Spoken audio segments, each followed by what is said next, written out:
Hola, ¿cómo están? Bueno, el día de hoy vamos a trabajar un texto de Marx titulado Trabajo alienado. Es un texto de 1844 en el cual el autor trata de responderse a la pregunta acerca de cómo surge la propiedad privada y la separación entre capital y trabajo. Bueno, yendo al texto, vemos que Marx al comienzo comienza indicando que si partimos de las premisas y de los supuestos básicos de la economía política de su época, supuestos básicos tales como la propiedad privada y la separación entre capital y trabajo, llegamos a la conclusión de que el obrero es reducido a una mera mercancía, es decir, que posee valor de uso y valor de cambio. Si les interesa ahondar en este tema, les recomiendo dirigirse a un video que hicimos sobre el texto Trabajo asalariado y capital, donde abordamos con mayor profundidad este tema. Bueno, volviendo a los argumentos de Marx, indica que la economía política de su época no explica cómo surge la propiedad privada ni la separación entre capital y trabajo. A lo sumo se reduce a afirmar que se debe a los intereses capitalistas, a la codicia, a la sed de riqueza y a la competencia entre los capitalistas. Marx afirma que si tomamos estas nociones de propiedad privada y la separación entre capital y trabajo, podemos afirmar que la sociedad puede dividirse en dos grandes grupos. Por un lado los propietarios y por el otro lado los no propietarios. Dentro del grupo de los propietarios ubica a los capitalistas, es decir, aquellos que tienen las fuerzas productivas o los medios de producción, tales como la materia prima, los instrumentos de trabajo y la fuerza de trabajo que compran. Por el otro lado, el grupo de los no propietarios ubica al proletariado o al obrero, es decir, aquellos que solamente tienen para vender su fuerza de trabajo por cierta proporción de horas, y como vimos en el otro video, el salario es el nombre especial que tiene el precio de esta mercancía, la fuerza de trabajo. Yendo directamente al tema de la alienación, quisiera hacer una aclaración o una lectura que se puede hacer sobre este término. Alienación a veces es considerado como ser otro, ¿sí? Pero también como enajenación, es decir, cuando algo se vuelve extraño, se vuelve ajeno, o hay cierta apropiación o desapropiación. Bueno, Marx, por su parte, indica que va a partir de un hecho actual, es decir, eh, cuando el obrero produce mayor riqueza, más pobre se vuelve.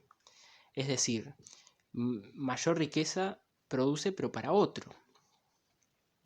Ahora vamos a ver los 4 tipos de alienación que describe Marx.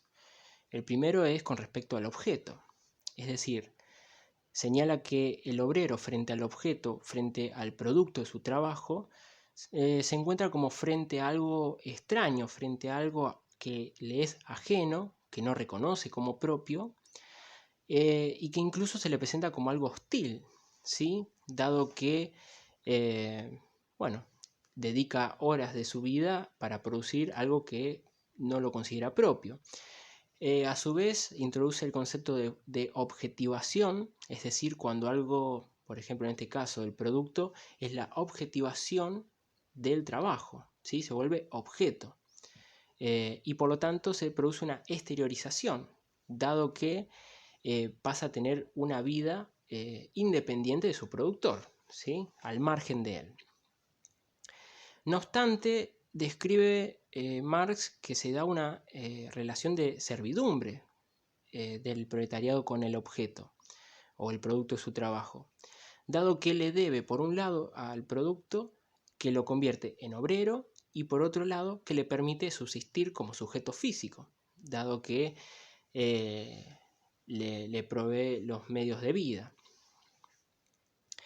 Con respecto a la actividad productiva, Marx detalla también este fenómeno de alienación, dado que el proletariado durante las horas de trabajo, mientras realiza su actividad productiva, no lo siente como la manifestación y la realización ni de su ser, ni de su personalidad, ni de su voluntad, sino todo lo contrario, está produciendo para otro, es un bien para otro.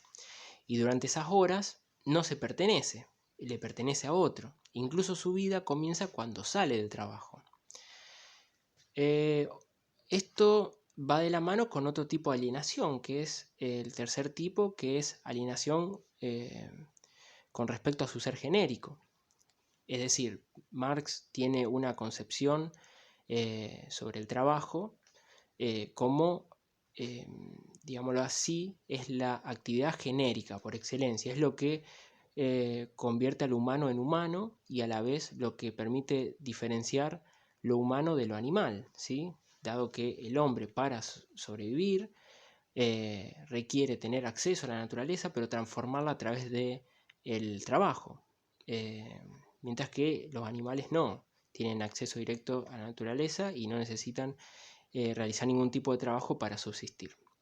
Y a su vez, digamos, esta actividad genérica, señala Marx, permite no solo transformar a la naturaleza, sino crear el mundo material del hombre, ¿sí?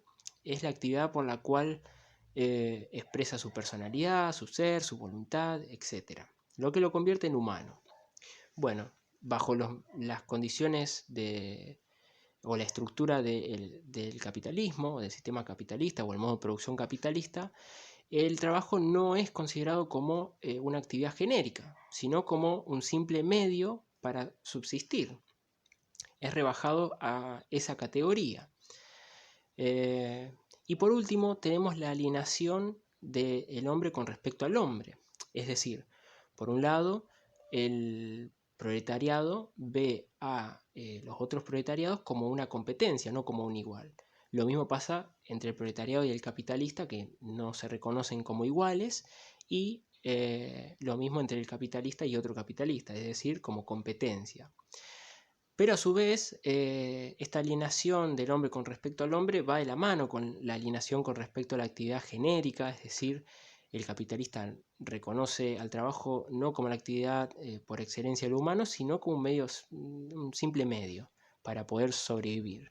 Además que no practica esta actividad genérica, esta transformación de la naturaleza,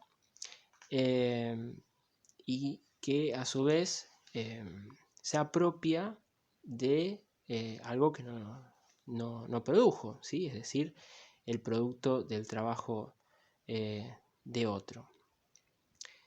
De esta forma, Marx termina concluyendo que la propiedad privada surge cuando se da la alienación, es decir, cuando hay apropiación del trabajo de otro y al mismo tiempo, en simultáneo, no reconocimiento de lo propio.